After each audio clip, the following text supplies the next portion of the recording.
Aujourd'hui, on va voir un modèle simple pour tenter de prédire l'évolution d'une épidémie, et pour ça, on va commencer par étudier un modèle d'évolution d'une population dans le temps.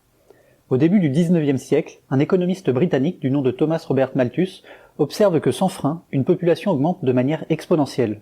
Mais ceci est peu réaliste. Toute population connaît des freins dans sa croissance, tels que le manque de ressources alimentaires ou d'espace habitable. C'est pourquoi vers 1840, le mathématicien belge Pierre-François Verhulst propose un modèle où la croissance de la population est freinée par le milieu où elle évolue. En étudiant ce modèle, il est tombé sur une famille de fonctions qu'on appelle fonctions logistiques, et dont voici la formule générale. Pour mieux comprendre cette formule, traçons une courbe logistique en prenant S égale 100, K égale 0,1 et T0 égale 60. Dans la formule générale, S est la population seuil, c'est-à-dire le maximum de population. K est un coefficient de croissance dépendant du milieu, T est le temps, et T0 est l'abscisse du point d'inflexion. C'est le point où la tendance de l'évolution s'inverse. Au début, la croissance est exponentielle, puisque la population ne rencontre pas de frein. Puis il y a une phase de ralentissement de la croissance, et enfin la population se stabilise autour d'un nombre seuil. Mais alors, quel est le lien avec une épidémie? Eh bien, durant une épidémie, on peut voir les infectés comme une population à part entière, et les freins à leur croissance sont les politiques mises en place, la difficulté du virus à se répandre, les traitements, etc.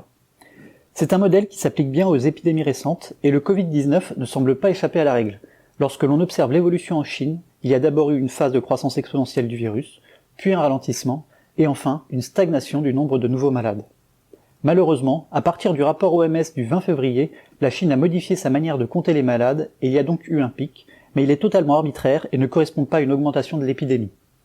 On observe d'ailleurs que la tendance semble la même après cette modification.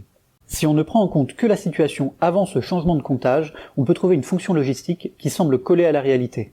Attention, ici on observe bien le nombre de contaminés au total et pas le nombre de nouveaux malades. Lorsque la population de contaminés atteint son seuil, ça signifie qu'il n'y a plus de nouveaux cas et donc que l'épidémie est terminée.